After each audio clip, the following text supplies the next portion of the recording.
Ayuhal ibad, sekalian hamba Allah, para manusia yang Allah Ta'ala menciptakan mereka dengan satu tujuan, agar mereka mengabdikan diri mereka semata-mata murni hanya untuk Allah, bukan untuk lainnya.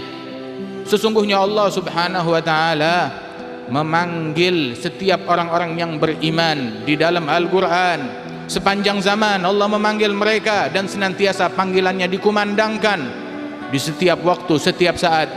Ya ayyuhalladzina amanu taqullaha haqqa tuqatih wa la tamutunna illa wa antum muslimun. Wahai orang-orang yang beriman, takutlah kalian, bertakwalah kalian kepada Allah dengan sebenar-benarnya takwa, dengan sebenar-benarnya takut, dan jangan kalian mati kecuali mati dalam keadaan Islam. Dan tidak ada jalan untuk mati dalam keadaan Islam melainkan hidupnya melazimkan nilai-nilai keislaman, nilai-nilai keimanan, nilai-nilai ketakwaan kepada Allah Subhanahu wa Ta'ala. Ketahuilah bahwasanya di antara ciri ketakwaan seseorang adalah dia melazimkan masjid, rumahnya Allah Subhanahu wa Ta'ala, gemar dengan masjid, tentram dengan masjid, nyaman dengan masjid. Sehingga Rasulullah sallallahu alaihi wasallam ketika beliau hijrah ke Madinah, prioritas utama beliau adalah dua hal. Hal yang pertama adalah beliau membangun persaudaraan, sehingga beliau mempersaudarakan antara Muhajirin dan Ansar. Setiap dua orang dipersaudarakan satu sama lain oleh Rasulullah sallallahu alaihi wasallam. Dan Allah Ta'ala berfirman, al-muslim akhul muslim. Rasulullah bersabda, al-muslim akhul muslim. Dan Allah berfirman, innamal mu'minuna ikhwah. Dan prioritas kedua yang dilakukan oleh Rasulullah tatkala hijrah ke Madinah, beliau belum tahu akan tinggal di mana, akan menginap di mana, akan tidur di mana, akan tetapi terlebih dahulu beliau menentukan tempat untuk didirikan masjid di tempat tersebut. Dan Nabi Muhammad SAW mayoritas waktu beliau, lebih banyak beliau habiskan di masjid daripada di rumah sallallahu alaihi wasallam. Dan Rasulullah menyatakan, di antara orang-orang yang besok di hari kiamat berada di tempat yang VIP, berada di tempat yang istimewa, berada di tempat yang khusus, di mana semua di padang mahsyar kehausan, kelaparan, mereka berada dalam kesulitan, kesusahan, di dalam kumpulan orang-orang yang saling berdesak-desakan. Tetapi sekelompok manusia berada di tempat yang istimewa, di ruang tunggu yang istimewa, dan mereka itu, kata Rasulullah, di antara 7 orang yang bernaung di bawah naungannya Allah. Hari tidak ada tempat bernaung melainkan naungan yang disediakan oleh Allah Subhanahu wa Ta'ala di bawah arsy-Nya Allah, adalah rajulun qalbuhu mu'allagun bil masajid. Orang yang hatinya selalu terkait dengan masjid, selalu terkait dengan masjid. Kapan dia masuk ke masjid, dia keluar masjid, dia niat, kelak siang saya akan kembali lagi ke masjid. Masuk di siang hari ketika zuhur, kemudian keluar habis zuhur, dia niat asar, saya mau kembali lagi ke masjid. Keluar asar, niat maghrib, saya mau balik lagi ke masjid. Duduk di maghrib sampai isya, selesai isya dia niat, nanti saya subuh akan kembali lagi ke masjid. 24 jam hatinya terkoneksi dengan masjid, pikirannya selalu terhubung dengan masjid. Dan orang-orang yang hatinya selalu terhubung dengan masjid dan gemar dengan masjid, dan selalu dimanapun dia berada, tidak disebutkan orang tersebut selalu di masjid, tidak, tapi qalbuh mu'allaq bil masajid, hatinya selalu terhubung dengan masjid. Artinya saat dia berada di luar masjid, kelakuan dia bagaikan kelakuan orang masjid, sifat dia sifatnya orang masjid, akhlak dia akhlaknya orang masjid. Sehingga Rasulullah SAW menyatakan, idza ra'aitum rajulan ya'tadul masjid fashhadu lahu bil iman. Apabila kalian melihat seseorang senantiasa melazimkan masjid, maka persaksikanlah bahwasanya dia adalah mukmin yang sejati.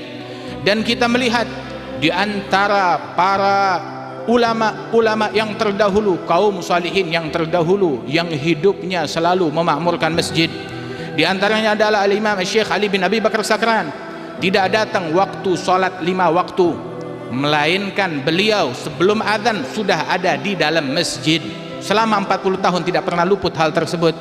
Bahkan Al-Imam Al-Habib Abdurrahman bin Muhammad Al-Mashhur, penulis daripada kitab fatwa beliau, itu disebutkan bahwasanya berlalu 40 tahun dari hidupnya, selama 40 tahun tidak masuk waktu salat, melainkan dia sudah berada di masjid, dia yang mengumandangkan azan, dia yang melakukan iqamatus shalah, dan dia yang menjadi imam, tidak pernah luput satu kali pun juga, radhiyallahu anhu wa ardhah.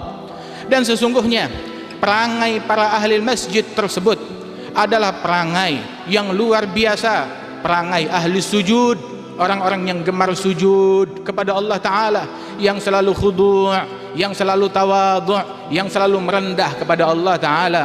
Sehingga Al-Imam Ali Zainal Abidin Ibn Al-Husain bin Ali bin Abi Talib, beliau dikenal sebagai Al-Imam As-Sajjad, seorang ahli sujud, yang mana beliau adalah selalu melazimkan sujud setiap malam 1000 rakaat, 2000 kali bersujud untuk Allah Subhanahu wa taala tiap malam, rutin beliau lakukan. Kebiasaan masjid sudah dia rutinkan, dia biasakan, bahkan sampai di rumahnya pun juga sudah bagaikan masjid. Bahkan orang-orang yang terkoneksi hatinya dengan masjid itu dikatakan bahwasanya sugul muslimin kamusallal musallin, pasarnya kaum muslimin bagaikan musallanya orang-orang yang salat. Apa disebutkan? Al-Imam Junaid bin Muhammad Sayyidut Taifah, seorang ulama besar, pemimpin tasawuf pada zamannya, beliau pun memiliki pekerjaan di pasar, punya toko di pasar, dan beliau dikenal sebagai Junaid Al-Gawarir sebab beliau menjual peralatan pecah belah di pasarnya. Maka ketika beliau membuka kedainya pada pagi hari, dia buka toko tersebut dan dia tutup dengan tirai, dan dia gelar sejadah di dalam tokonya di pasar, dan dia sholat sekitar 300 rakaat di dalam toko beliau, 300 rakaat. Ini pasarnya mereka dahulu, bagaimana halnya dengan masjidnya mereka terdahulu.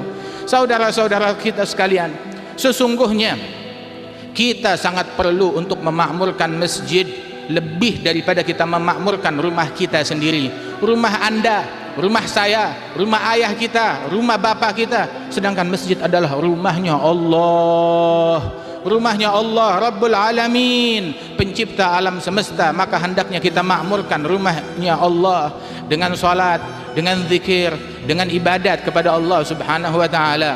Ketika dahulu ada seseorang yang banyak mencemooh Islam dari kaum non muslim, maka seorang ulama berdialog dengan ulama dari agama lain tersebut dan berkata, tidakkah kalian khawatir, tidakkah kalian takut bahwasanya kelak kami muslimin akan bangkit? Kenapa kalian selalu mencerca kami, mengganggu kami, menzalimi kami? Dibilang, kami tahu, kata orang-orang non muslim tersebut, memang kami baca di dalam kitab kami yang menyatakan bahwasanya kelak kalian akan bangkit, kami percaya itu semua, tetapi tahu kapan hal tersebut terjadi, dan kami menganggap kejadian itu masih lama. Ditanya oleh si muslim, ulama Islam tersebut, kapan Islam akan bangkit?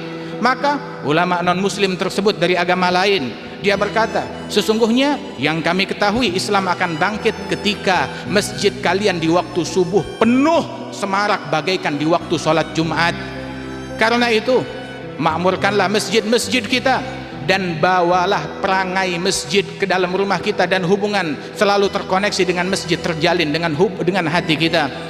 Sesungguhnya ada satu orang di zaman tabi'in, Al-Imam Ali Zainal Abidin, dia keluar dari rumahnya.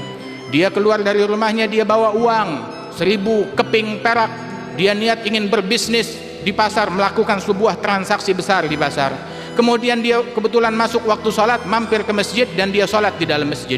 Selesai sholat di dalam masjid, dia lanjut kepada tujuannya di pasar. Sampai di pasar, waktu akan transaksi, melakukan pembayaran, ternyata duitnya tidak terbawa. Dia berpikir pasti tertinggal di masjid. Dia pun lari ke masjid dan berharap uangnya masih ada. Tatkala dia sampai ke masjid, semuanya sudah nggak ada kecuali satu orang, Al-Imam Ali Zainal Abidin, sedang sholat di dalam masjid. Dia tidak kenal, dan dia beranggapan ini orang yang paling akhir di masjid, pasti dia pencurinya, pasti dia yang melakukan pencurian tersebut. Sebab tidak ada orang yang berani mengambil yang bukan miliknya selagi di situ ada orang lain yang melihatnya. Begitu dia melihat peluang, pasti dia pencurinya. maka dia dekati Imam Ali Zainal Abidin yang sedang solat, sedang khusyuk dalam solatnya. Maka dia menjerit dan berteriak, cepat selesaikan solatmu atau aku pukuli engkau di dalam solatmu. Aku minta engkau kembalikan uangku, jangan pura-pura solat padahal engkau pencuri. Maka Imam Ali Zainal Abidin menyelesaikan solatnya. Selesai daripada solatnya tersebut, orang itu memegang Imam Ali Zainal Abidin dengan kuat dan berkata, kembalikan uang saya. Wal Imam Ali tahu kalau ini adalah keliru, salah sangka. Dia berkata, baik-baik saya kembalikan, tolong jangan keras-keras. Man satara musliman satarahullah. Yang menutupi kesalahan seorang muslim, Allah Ta'ala tutupi kesalahan dia. Saya kembalikan. Berapa uangmu? Dia bilang, jangan pura-pura tidak tahu. 1000 keping perak. Dia bilang, baik, ayo ikut ke rumah saya. Diajak ke rumahnya, sampai di rumahnya dibawakan uang 1 bungkus 1000 keping perak. Kemudian orang itu, orang yang uangnya hilang itu berkata, lain kali saya adukan engkau, jangan ulangi perbuatan ini. Bilang, iya, maafkan saya. Kemudian kembali orang tersebut. Tatkala pulang ke rumahnya, dia dapati uangnya rupanya tertinggal di rumahnya. Dia heran, siapa gerangan? Orang yang aku tuduh maling, dia bilang, iya saya maling. Saya tuduh mencuri, iya saya mencuri. Dan bahkan saya tagih suruh bayar, dia rela membayar tanpa membantah sedikit pun juga untuk meninggalkan perdebatan tersebut. Maka dia pun kembali ke rumahnya Imam Ali Zainal Abidin, nanya kepada tetangga, ini rumahnya siapa? Dia bilang, ini rumahnya cucu Rasulullah Al-Imam Ali Zainal Abidin Ibn Al-Husain bin Ali bin Abi Talib wa ibn Fatimah Zahra binti Nabi Muhammad. Dia pun menjerit dan menangis. Dia berkata, apa tidak ada lagi orang lain di Madinah yang aku bisa tuduh sebagai pencuri kecuali cucunya Rasulullah? Astaghfirullahaladzim.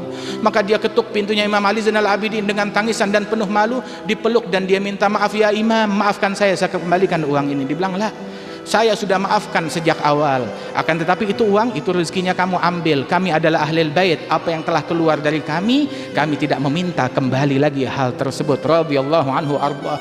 Perangai ahlul masjid hendaknya sedemikian rupa, akhlak ahlul masjid hendaknya sedemikian rupa, sehingga orang-orang ahli masjid sejati, mereka mengenal hakikat sujud, mereka mengenal hakikat khudu', dan mereka mengenal pengabdian yang murni untuk Allah Subhanahu wa taala. Ibadallah, makmurkan masjid kita dengan salat, dengan ilmu, dengan zikir, dengan salawat kepada Nabi Muhammad sallallahu alaihi wasallam, dengan ketakwaan kepada Allah Subhanahu wa taala. Sungguh masjid lebih berhak untuk kita makmurkan lebih daripada rumah kita sendiri.